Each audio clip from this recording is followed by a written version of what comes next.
संकट रहता, पूरे विंध्य में जल स्तर बिल्कुल नीचे चला गया। लेकिन वहाँ पर जो वर्तमान व्यवस्था उसको सुधारने के लिए कहीं कोई राशि नहीं है, तो ये एक बहुत बड़ी समस्या है। हमारे ही क्षेत्र से चूँकि बाणसागर बांध है, अब वो बाणसागर बांध ऐसा हो गया है माननीय अध्यक्ष जी कि जो चाहता वही पानी निकालने लगता है उससे। मैं आपको बता दूं, मैं तो नहीं रहूँगा, लेकिन 15-20 साल बाद कहाँ जाएंगे? वो ऊपर चले जाएंगे। 15-20 साल बाद उसकी क्षमता आधी रह जाएगी अध्यक्ष। आज ही 341 मीटर की हाइट है, इतना सिल्ट आता है, इतनी रेत आती है, सबसे अवैध रेत का कारोबार उसी इलाके में होता है, हत्याएं हो जाती हैं। हमारे रामनगर थाने की एक चौकी है, वहाँ मुंशी है कोई मिश्रा जी, वो 7 साल से कुंडली बाहर के जमे। हमने पूछा क्यों, बोले रेत की आमदनी। वहाँ पर इतनी सिल्ट आ रही है। पहले से ही हमारी परियोजनाएं जो हैं, पूर्वा नहर है, लोअर पूर्वा, ऊपर अपर पूर्वा, सिहावल नदी नहर सीधी जाती है, ये सब पानी चला जा रहा है। फिर उसके बाद एक और पता नहीं कैसी प्लानिंग करते हैं, एक बहुती नहर वहाँ से प्रस्तावित कर दी, वो भी पहाड़ काट वाट के टनल तो बन गई, लेकिन नहर अभी 20% ही 30% काम, वो भी वहाँ से निकल रही, वो रीवा जिले में जा रही है। और कहाँ ले जा रहे हैं, राजेंद्र जी सब खींच ले जाते हैं रीवा जिले में, वहाँ जा रही है, पानी फिर कम होगा। फिर 4 वहाँ पर पेयजल योजनाएं उनका शुभारंभ हो रहा है, काम चल रहा है। एक तो हमारे ही क्षेत्र के लिए है, जिले के लिए है। सबसे पहले वो शुरू हुई थी मारकंडे, उसमें 1050 गांव सतना जिले के, और सिंचित हो वो उसमें पेयजल मिलना था गाँव, मेरे क्षेत्र के सभी गांव थे।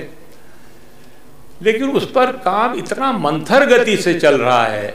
5 वर्ष का कार्यकाल था उसका, 2013 में 14 में शुरू हुई थी, उसका काम शुरू हुआ था, लेकिन आज भी गांवों में पानी नहीं पहुंच रहा है।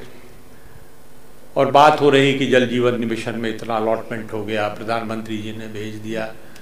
इसके बाद ये तो है ही है, फिर 3 और परियोजनाएं आ गई पेयजल। एक जा रही है रीवा जिले को देने के लिए पेयजल के लिए, एक जा रही सीधी के लिए, एक जा रही बचे हुए सतना के लिए, जो चित्रकूट का इलाका है, रैगांव का इलाका है, उसमें तो बांध ही खत्म हो जाएगा। बहरहाल ये तो बहुत बाद की बात है, इतनी बात की चिंता कोई नहीं करता है। यहाँ तो रोज कुआं खोदो और कल पानी पियो, आज की राजनीति भी वही हो गई है, चलन है इस बात।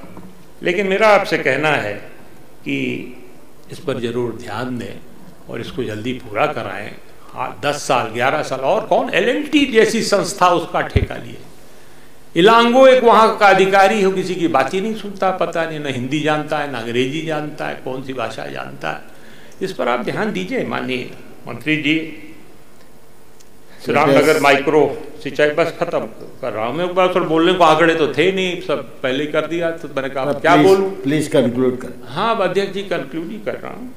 एक सिंचाई परियोजना है मेरे हम रामनगर माइक्रो, और ये जो दाब वाली है, प्रेशर वाली, और झिन्ना माइक्रो भी 10 साल से लंबित हैं, काम पूरा नहीं। ये भी एक JP कंपनी ने लिया है, JP वाले डिफंक्ट है फाइनेंशियली, काम ही बहुत धीरे चल रहा है।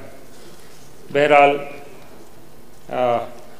ये गोपाल जी ने कुछ बातें कही थी, अगर आप इजाज़त दें तो उनका मैं वो करूँगा। गोपाल जी तो है नहीं अब।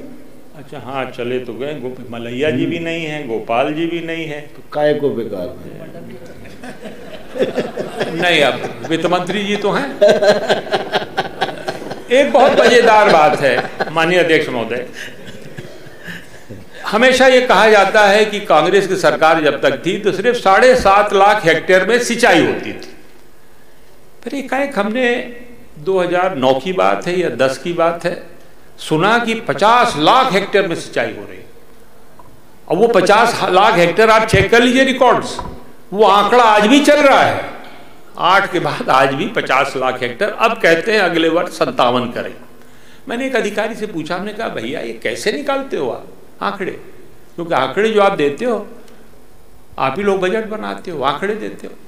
अब वित्त मंत्री जी सबको धन्यवाद दे रहे थे, 1,500 जनता ने इनको आवेदन दिया, कुछ विधायकों से मिला, हालांकि हम लोग उसको मिले नहीं, मिलना चाहिए। बजट बनाने के पहले 4-5 सिटिंग्स विधायकों के, सब विधायकों के साथ रखनी चाहिए कि परंपरा शुरू हो। उनको धन्यवाद दिया, बुद्धिजीवों को दिया। अब बाद में उन्होंने अधिकारियों के सहयोग के लिए भी दिया। मुझे बड़ी हंसी आई। हमने कहा जी इसको सबसे पहले देना चाहिए था, जो बना के दे देते हैं, भले कम हो, आंकड़े कुछ भी हो, तो वही हम लोग मंजूर कर लेते हैं। ये लाचारी भी है, कुछ विषय विशेषज्ञ यही अध्यक्ष महोदय, क्योंकि सिंचाई की बात आई है, मैं इनको बोल रहा हूँ कि फैक्ट आंकड़े हैं, ये जमीन पे हैं। वर्तमान में 50 लाख हेक्टेयर में सिंचाई कर रहे हैं, भाजपा की सरकार है, मोहन यादव जी की सरकार है। मैं यही तो कह रहा हूँ, 50 लाख का आंकड़ा मैं 2009 से सुन रहा हूँ, तो सुन लीजिए। मैं कंक्लूड कर रहा हूँ अध्यक्ष महोदय,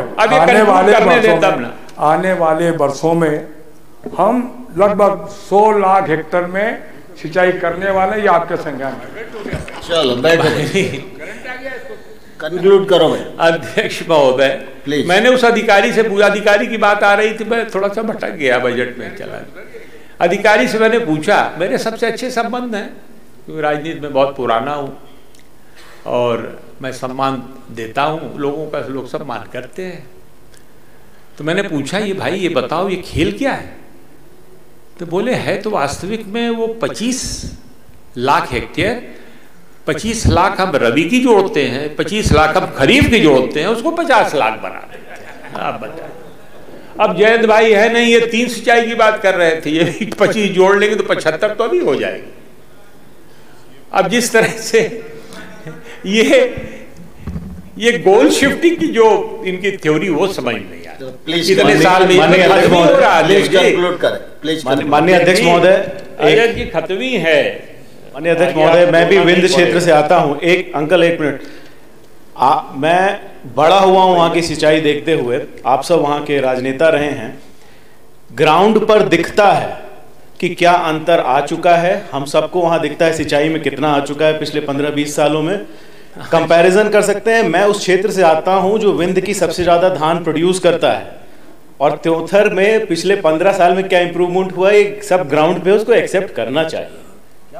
माननीय अध्यक्ष जी, आप अंकल के साथ थोड़ा ये माननीय श्रीनिवास जी तिवारी के पोते हैं। अब इनका तो पूरा ही जिला है, कहाँ वे क्षेत्र की बात कर रहे हैं, जो पूरा ही जिला वाले हैं। माननीय अध्यक्ष महोदय, प्लीज क्या जलवा था तिवारी जी का? Please conclude. तो ये जो गोल शिफ्टिंग का एक सिद्धांत है, ये मुझे समझ में नहीं आता है। अरे आप 5 साल की बात करिए, 5 साल के लिए सरकार ने चुना, आप क्या करेंगे 5 साल? आप बात करते हैं 2027 में, 2047 की बात हो रही है। 2047 ये कौन सी बात हुई अध्यक्ष जी? हमारी जो इकोनॉमी है $2 ट्रिलियन हो जाएगी। अरे अभी हम 15-16 लाख करोड़ पहुंचे नहीं, 250 लाख करोड़ की बात हो रही। अरे सपने के बेचने के सौदागर बन गए हैं आप लोग। की राजनेता हो भाई, की सरकार है।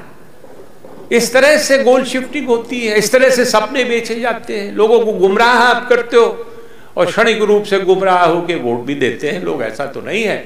लेकिन फिर वही किसान जिनका आप समर्थन मूल्य में गेहूं 2600 खरीदने की बात कर रहे हो, जब वो उत्पादन करने जाता है, एक एक बोरी यूरिया के लिए, एक एक बोरी DAP के लिए। अब ये अध्यक्ष जी, अब तुलसी भाई को थोड़ा सा और अध्ययन करना चाहिए। मैं खत्म, अध्यक्ष जी बस खत्म है। अब इन्होंने बात छेड़ दी तो जवाब तो उसका जाना चाहिए। प्लीज कंक्लूड करें। पिछले वर्ष मध्य प्रदेश में समर्थन मूल्य में कितनी गेहूं की खरीदी हुई थी, ये कृषि मंत्री जी तो शायद जानते होंगे, तुलसी भाई को तो लेना देना नहीं उससे। 50 लाख टन ही खरीदी हुई थी। पंजाब की बात करते हैं, ये पंजाब का कोटा 1.25 करोड़ टन का है, हरियाणा का कोटा 1 करोड़ टन का है। हाँ, ये बात जरूर है कि जब शिवराज जी मुख्यमंत्री थे, एक वर्ष 1 करोड़ 10 लाख गेहूं भी खरीदा गया था एक साल। अरे भाई, तो क्यों चिंतित हो गए? प्लीज चलिए हम अपनी बात। वित्त मंत्री जी, अरे आप जिसे मंजिल समझ रहे हो वो बसेरा है, मशाल जलाओ, अभी भी बहुत अंधेरा है।